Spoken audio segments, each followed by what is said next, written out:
History and Culture podcasts are a production of PCN, a nonprofit television network. Listeners like you make our programming possible. To learn more about PCN's mission and to support PCN with a donation, visit pcntv.com. This link and others can be found in our show notes. We appreciate your support. Welcome to PCN's History and Culture podcast. I'm Phil Beckman. This podcast series features interviews exploring Pennsylvania's rich history from the colonial era to industrialization, the Gettysburg Campaign to sports history, and from art to politics and more. Today we're speaking with Jennifer Thompson, the curator of European painting at the Philadelphia Art Museum. Jennifer, how did you first hear about Anna Wilstach? When you work at the Philadelphia Museum of Art, you encounter the Wilstach name many, many times. The Wilstachs are associated with over 1,500 objects in this collection. Anna's name, however, is only associated with about 500 gifts to the museum. So I was familiar with her through working at the museum, but it was only quite recently that I began to investigate Anna and to try to learn a bit more about her life. Well, what do we know about Anna Wilstach's early life? Well, this is one of the challenges. Anna Wilstach was born in 1814 here in Philadelphia, and like many women in the 19th century, she led what appears to be a fairly quiet life in terms of sort of newspaper accounts or financial records. So in that era, women lived lives largely devoted to their families and to sort of the household. They had a great deal of agency within that world, but they didn't often appear in the newspaper. Anna also doesn't seem to have left us any diaries or letters. So we really have to piece together information about her life from multiple sources. And for me, as a curator at the Art Museum, I, of course, began with her collection. And you have used it to kind of tease out some information about her life. And largely that means understanding when and where she and her husband, William, acquired their works of art and when and where they showed them in the city of Philadelphia. And that's given us something of maybe a trail of breadcrumbs through which we can begin to piece together portions of Anna and her husband, William's life. How did Anna first become interested in the art world? Well, we're not sure about that. She had a very good education. We know her father paid for her to go to attend the Bustletown Academy from age 6 onward. Her father was a prominent citizen in Philadelphia. He was a director of the Bank of Philadelphia, was involved in a number of organizations here.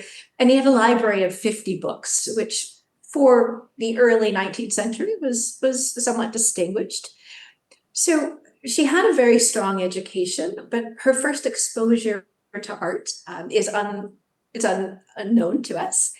We do know that she lived not far from the Pennsylvania Academy of the Fine Arts, which had opened in 1805.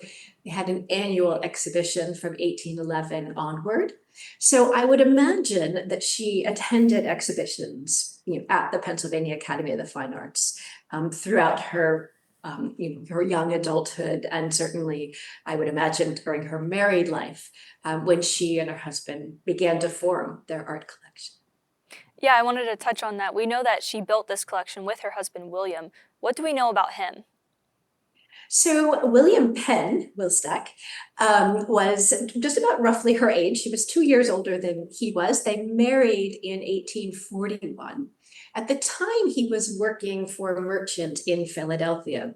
In the year of their marriage, her father, Theophilus Harris, passed away, and we think she inherited some money from him that enabled William to be able to open a saddlery and hardware store in the Northern Liberties section of Philadelphia. It was on North 3rd Street. And that business started, to grow throughout the 1840s, so that by the 1860s, he's one of the most significant providers of supplies for the Union Army. So he had an exclusive contract to be supplying buttons and insignia, horse bits, and pinfire cartridges to the Union Army. And that contract seems to have certainly kind of helped the family's sort of financial prospects. What was the art market like in the late 19th century when the Wilstachs began collecting? So when they were initially collecting, and we think they began sometime probably in the 1850s, you would largely buy art from an exhibition. So you might attend the Pennsylvania Academy of the Fine Arts and buy one of the works on display there. There were a handful of dealers that were just sort of forming galleries in the city of Philadelphia. But the middle of the 19th century is a moment when the art gallery and dealer system that we know today was just getting off the ground. So it wasn't quite as robust as we would find things today. What were some of the earliest acquisitions in their collection? So I'm actually standing in front of one of their earlier acquisitions, which is a painting by a German artist, Carl Friedrich Lessing, called The Robber and His Child. It's a work, was painted in 1832. We know that the Wilstachs owned it by 1864. We aren't certain where they acquired it. It's a painting that's very typical of their collection in the sense that it tells a story. It has a strong narrative aspect to it. So you see a man who's sort of seated on a mountain with his hand pulled up to his head in despair. He's got his arm around his son. There's a sense that these individuals are somewhat of social outcasts, so they're not part of a community. The title, Robber and His Child, gives us a sense that this man has had to turn to thievery, presumably to be able to support himself and his son. And this kind of sense of compassion for someone who's fallen on hard times is a theme that we often find throughout works that the Wilstachs owned. And it was very common at the time. We might think of as being roughly the Victorian period, this sense of compassion for others is a thread that we find throughout art at that moment. What types of art interested them the most? So they bought a number of landscapes. They would go on to travel throughout Europe and would buy a number of landscapes depicting European subjects. They also liked moralizing stories, a handful of portraits, but it was largely paintings that told stories and that could transport you to sort of other lands, other moments in time that seemed to appeal to Anna and William. At the height of their collecting, do we know how many works were they acquiring at one time? We know that they had 518 works. And when Anna died, that's what the collection that she left to the art museum. In the 1880s, she made an inventory or had an inventory made of her collection that described where everything was in the house. So we know that in their drawing room, the major room in which they would entertain family, friends, and guests, they had 78 paintings, and some of them very large scale. So I can only imagine that room was installed with paintings hung frame to frame and had a real density to it. So that gives us a bit of a flavor for their collection, and also a flavor of how art was displayed at the time, which was not the way we might think of it today on a white wall, one or two paintings, but really a kind of just prolific arrangement and variety, hung quite close together and maybe hung 2-3 high on a wall. When you look at her collection today, what does her art collection reveal about her? One of the fascinating things to me about the Wilstach collection is that they were buying largely contemporary works, so things that were fresh off the artist's easel. And this is, it would be like attending, a contemporary art fair today, such as Frieze or Art Basel, really taking a kind of risk on young artists that might or might not go on to become big names. So it's kind of fascinating to think of them as being essentially on the cutting edge of the art world at the time. So they weren't buying sort of tried and true old master paintings, works by, say, Rembrandt, Rubens, or a variety of other artists.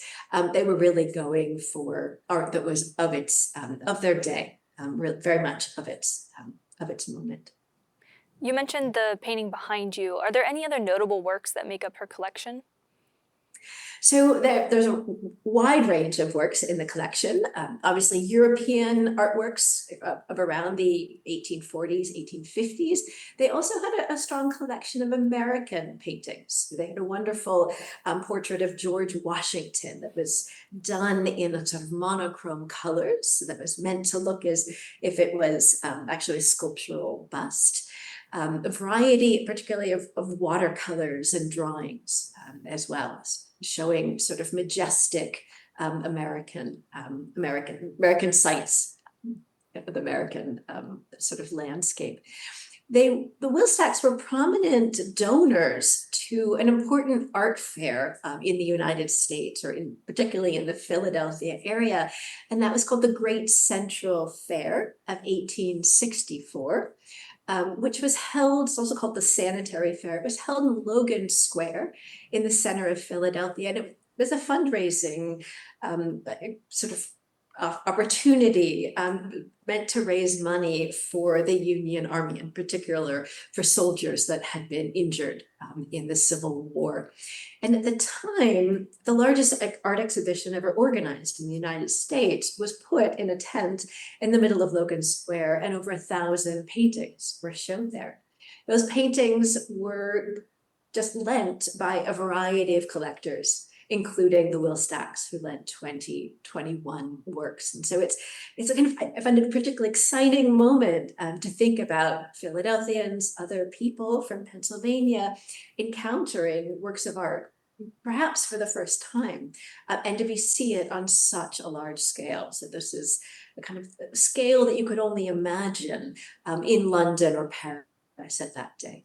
And we're quite proud of the fact that in Philadelphia, the Great Central Fair showed 1,000 works, which was the largest of any of the sanitary fairs that were organized. Far more than New York had. So it was a point of pride for Philadelphia to be able to assemble so many paintings in one place. How did the Wilstachs collection compare with other collections at the time in Philadelphia or the United States as a whole? So it was quite comparable. There were a number of other collectors in Philadelphia, Isaac Lee, John Henry Gibson, J. Gillingham Fell, who were also acquiring works. Initially, the Wilstachs are largely buying American works. Unlike some of their peers who were starting to buy European works, I think initially the Wilstachs were pretty focused on the American and a fairly local art community. And that would change, of course, when they went to Europe in the 1860s. There was a hesitation amongst American collectors in the middle of the 19th century about buying European old masters because a number of sort of fakes and forgeries were sent to the US, thinking that Americans wouldn't know any better and that they would be sort of fooled by these copies of Leonardo or Michelangelo or any of these other well-known artists. And many American collectors realized this. And so this was part of, I think, of the Wilstachs' interest in collecting the very latest art, because they could get to know the artists. They were sure of the art was genuine, that it was authentic, that they weren't being sold something that was sort of a dubious quality. Now we know her husband William dies in 1870. What instructions did he lay out in regards to the collection after he passed? So her husband had left his will, providing actually a variety of different gifts to Philadelphia institutions. And I'll just quickly point out that he was very much involved in the Academy of Natural Sciences in Philadelphia. So he left them a sizable, or he planned to leave them a sizable bequest. He was also involved in the Philadelphia School of Design for Women, which is known today as the Moore College of Art and Design.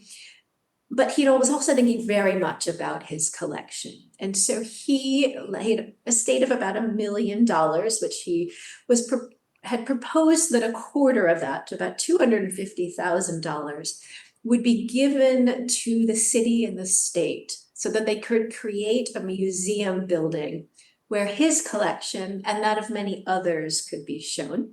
So he was very interested in giving his collection to his fellow citizens and then helping to create a museum building for it. Of course, he passes away at age 54 in 1870, but Anna goes on to outlive him for 22 years. So his will, which is starting to think, in very sort of very generous, civic terms, and very dedicated to really creating an art museum in Philadelphia, doesn't ever get fulfilled because Anna sort of is his, inherits the entire estate, and then she goes on to make her mark on the collection and on the city's art world. Talk about that. What does she do when she inherits her husband's part of the collection? Yeah. Well, one of the fascinating things, and it's like tragic too, is that Anna and William, with their younger daughter, Anna Gertrude, had spent 3 years in Europe. And that's really that those 3 years that they were in, living in Italy and Germany, France and England, were when the bulk of the collection was acquired. And they're going and meeting artists, they're buying things out of exhibitions in Europe. So they're essentially on a 3-year art buying spree. When they come back to the US, it's because there's a war breaking out in Europe. The Franco-Prussian War is just about to get underway. William dies right after they get back home, perhaps sort of an illness he brought back. So he never gets to see the art collection that they created in their house. So Anna, one of the first things that happens when Anna sort of gets through the initial period of grieving is that she takes these works that they bought together in Europe, and then she installs them in their house, which was right on the edge of Rittenhouse Square. So she has, in a sense, becomes the first curator of the collection in terms of taking what the purchases and finding homes for them in the house and arranging them within the house. She, as I mentioned, lives for 22 years after William's death. This is where it becomes particularly difficult to track her because she's a widow.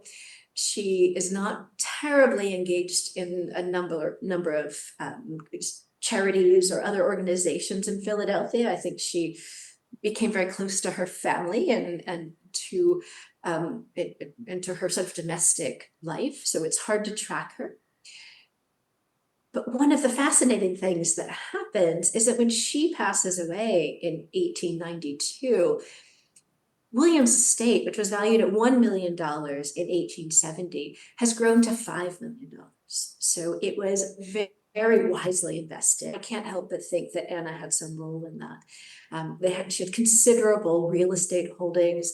There were some stocks and bonds. So she must have been a very savvy investor, and presumably also had some advisors who helped her to grow the collection. But she's also, over that period of time, had clearly been thinking about the art community in Philadelphia, because she makes provisions in her will for the collection. And she, as William had proposed, she gives the collection of 500 works to the city, but she also gives approximately $1 million for the care and upkeep of Memorial Hall, which was the building, still survives today. It's the home of the Please Touch Museum.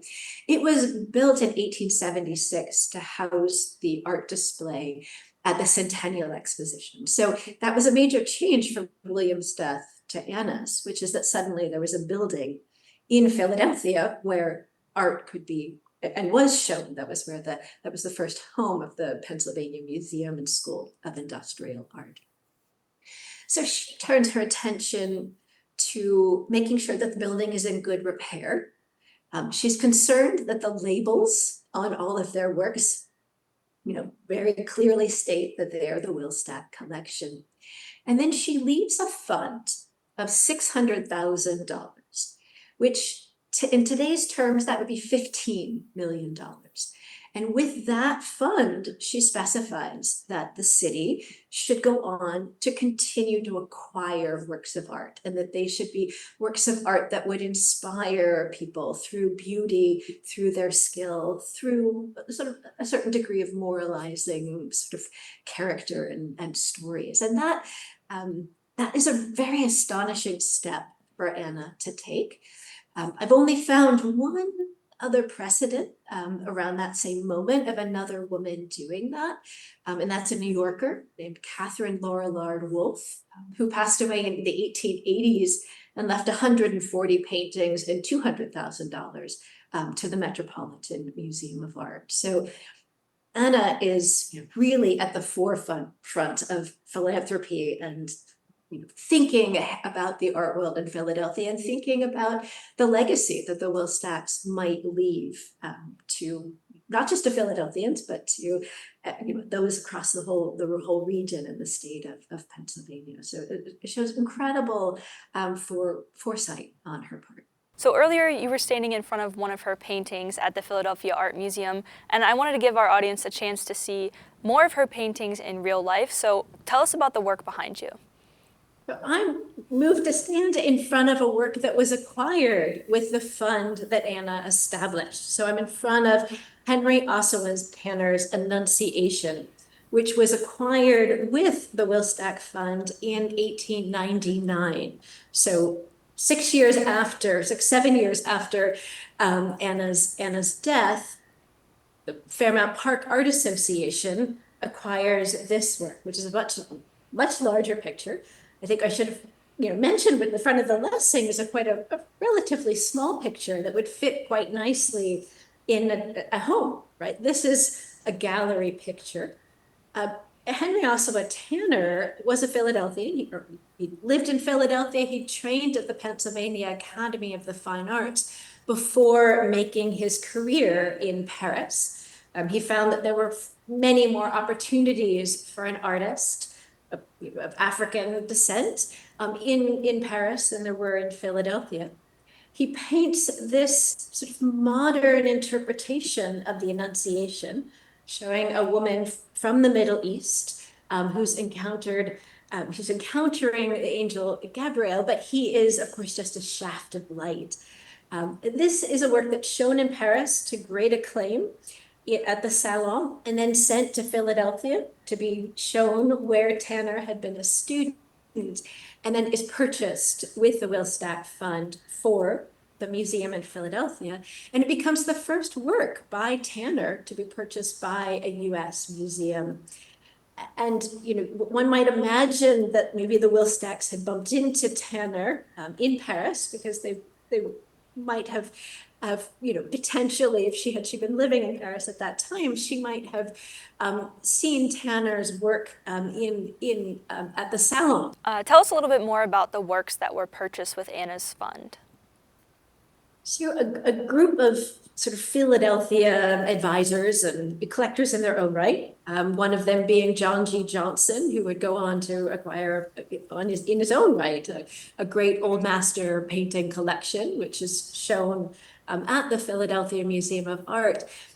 They sought to build out the Wilstach collection, and would do so by looking across time to buy paintings. So they would buy great works by noted, sort of much older painters. So artists like Thomas Gainsborough, Francisco Zurbarán. They were buying works by Peter Paul Rubens, the Henry Ossawa Tanner behind me. So they were looking to build out the history of art, the history of painting with the Wilstach funds. And they bought pictures that also often were at a very large scale, that worked quite well in Memorial Hall in the Wilstach Gallery. And bought quite sensibly in the sense that they were buying things that would hold the test of time. Do any of her funds still remain today? So the funds are still active. We use them to acquire works of art.